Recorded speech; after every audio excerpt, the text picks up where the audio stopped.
นี่ก็เป็นบรรยากาศทุ่งนาสกายด้วยพี่น้องเด้อนี่เพิ่นมาหาปลาได้ดิได้บ่ได้บ่ได้สองตัวใส่โซ่ทานผู้ส้มนี่ติปลาหยังปลาขาวโอ้คักอันนี้บ่ได้เพิ่นบ่ได้ใส่อยู่ใกล้ได้พี่น้องเพิ่นใส่อยู่ข้างห่านเพิ่นได้นี่นี่สิทายห่านให้เพิ่นให้เบิ่งเห็นบ่ธรรมศาสตร์สุดๆนี่ทีมงานเฮาก็นั่งอยู่โต๊ะนี่เนาะอันนี้ก็ไผ่สวรรค์เพิ่นว่าเพิ่นสิสั่งอีหยังจีหนังตำลงไปสมแป๊บซี่ทุ่งนาสกายนะที่ว่าเป็นตา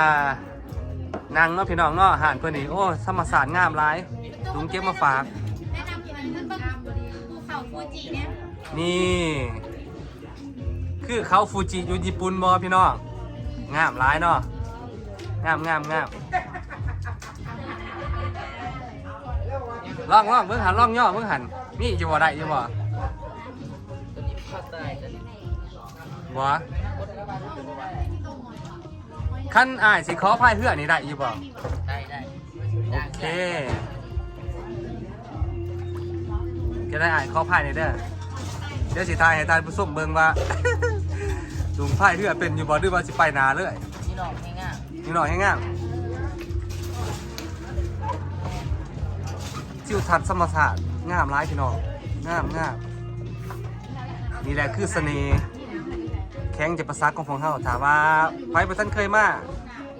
จุงขอแนะนำเลยเด้อหาดทุ่งนาสกายนี่เป็นจุดที่ว่าชมวิวงามนั่งกินกาแฟนั่งจิบเบียร์ซิวๆโซกันเนาะเห็นบ่เพิ่นพายเรือเพิ่นก็หาปลาขางหาดเพิ่นเองเลยพี่น้องแกคนเฮาก็หลายเพิ่นก็มาถ่ายรูปเพิ่นบ่งามบ่งามเนาะพี่น้องเนาะ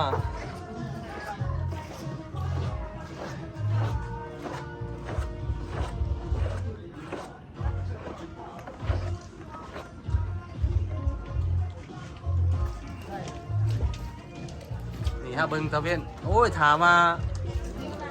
ฝนบ่ตกหรือว่าท้องฟ้าบ่ครึ้มนี่งามเด้พี่น้องตะเวนใกล้สิตกดินนี่เพราะว่าตรงท้ายถ้ำนี่ก็อยู่ในประมาณ4 โมงปลายแล้วเนาะบรรยากาศกำลังดี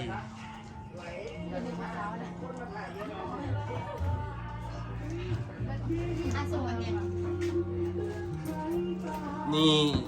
อึ๊บ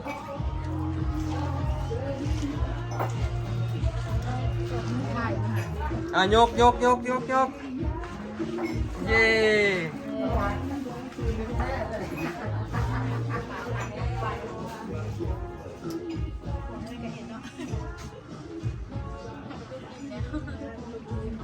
นี่เป็นกระบะดับด้วยห้างนกซองเบิ่งมีนกอยู่บ่ดิ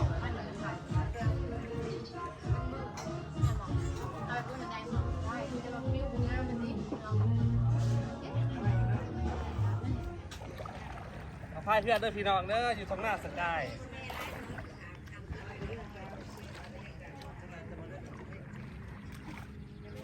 งามไว้ทายเอาไว้มันเห็นน่ะมันเห็นภูพี่เห็นว่าไปมาทางนี้เนาะพกไปพกมาเป็นอะไรบ่ได้ยากเนาะเป็นแล้วอันนี้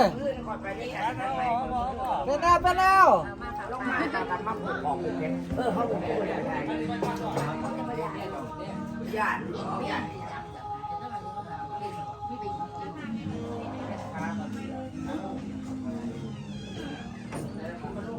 ตรงนี้ไปไกลนะเป็นหน่องได้ตรงอย่าไปไกลเด้อคนร้อยน้ำหาจับบ่ได้ไร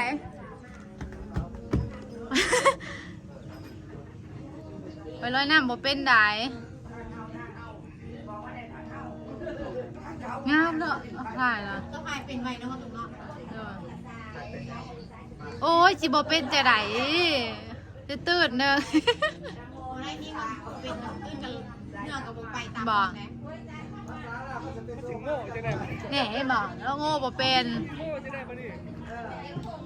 จะเบื่อไม่พายไปทางเบื้องที่ว่าจะบ่อยากไป เจ้าเอาอันไม่พายไปเบื้องที่เจ้าบ่อยากไปเจ้าจะโง่ครัวจะต้องพายซ้าย ไม่พายยังไงพายหน่อยพาย ว่าทำพ่อนะ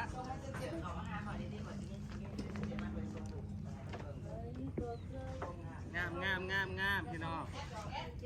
ของหน้าสกาย